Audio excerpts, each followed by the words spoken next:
What would you do if your peers rated you 2 out of 6? I'll tell you what I did.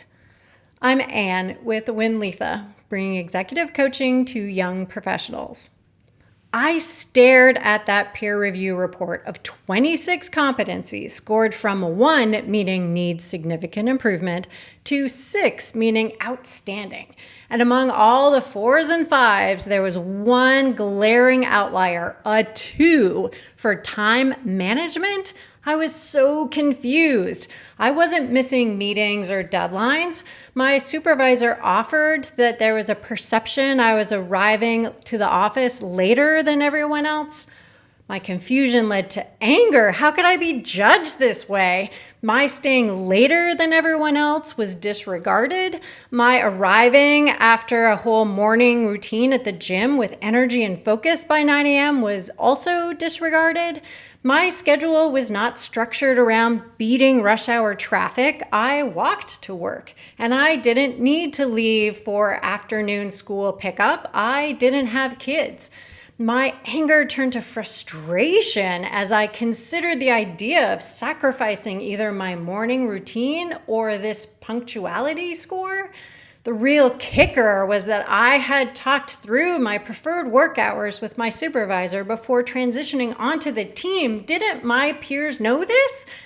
Oh, wait, no, they might not have known that, in which case it could have been perceived that I was willfully disregarding their general group norms.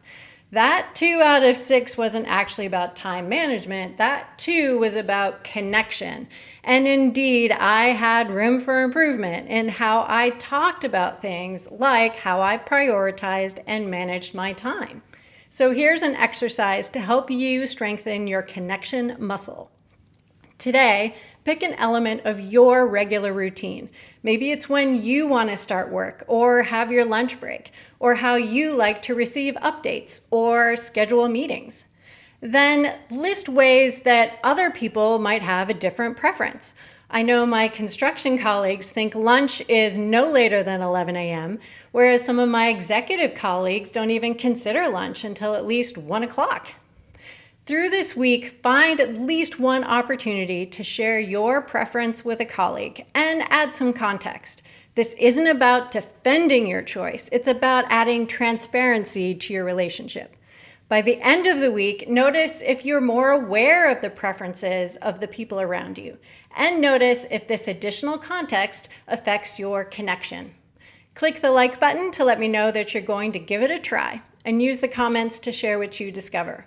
I'll see you next week with another strength training exercise for your leadership muscles.